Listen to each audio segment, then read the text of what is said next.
Enemies beneath his feet. Matthew 22:41 through 46. When Jesus asked the Pharisees, "What do you think about the Messiah? Whose son is he?"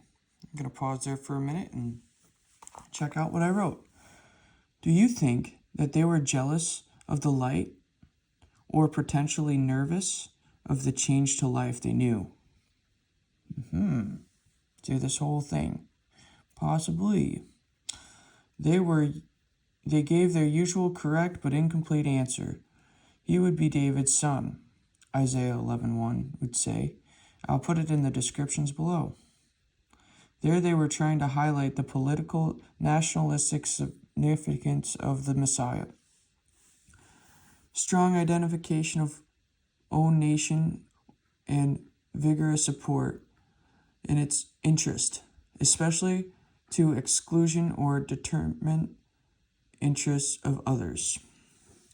So, Jesus silenced them by quoting Psalms 110 and using the rabbinic technique of counter-questioning. And so I also looked at the perks to asking another question.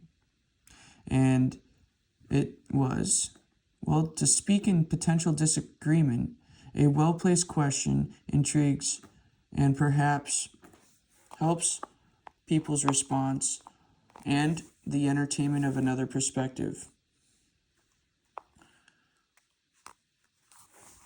And Jesus proved many points with it. By whose authority were they to ask the question to the Messiah?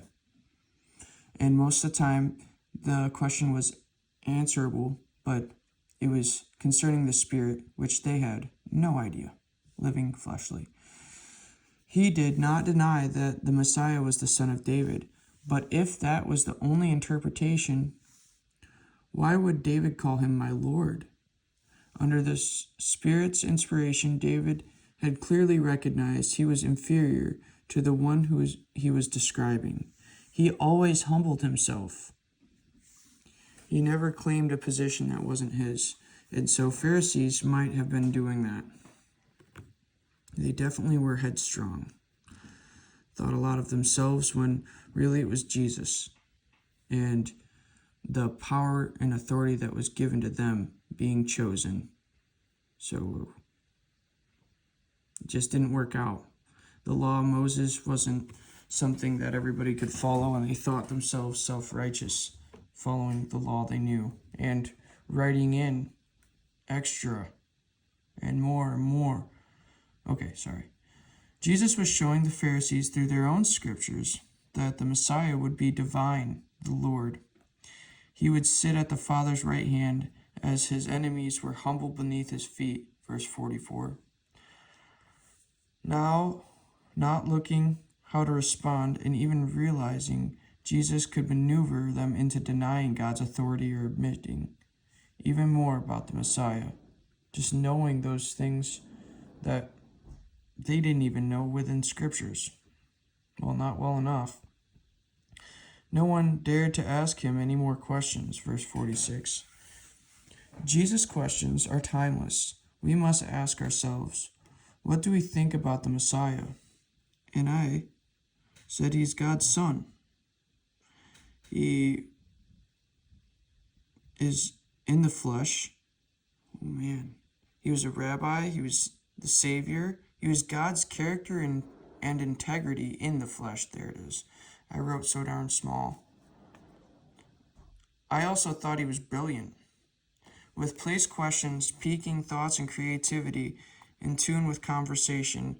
Even now, if done correctly, two people could use partial knowledge to come to a conclusion. So I answered both of those for us. Our answers will determine the course of our lives and our eternal destiny.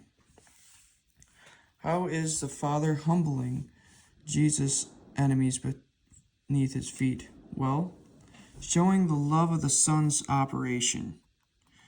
It protruding darkness, the corruption, and even healing those burdened. And a couple months ago, my response took the role of a servant. Jesus, born human, but focused on the Father's will, honoring amongst all, right? So the scribes, the Pharisees, and the people, he always places words perfectly, like James 3:2. Knowing prophecy was fulfilled in how with knowledge he enlightened and helped self-appointed people to see their place. And he ended the questioning.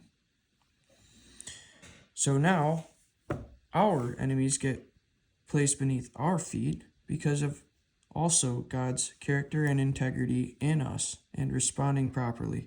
Jesus responded properly in every instance here on earth.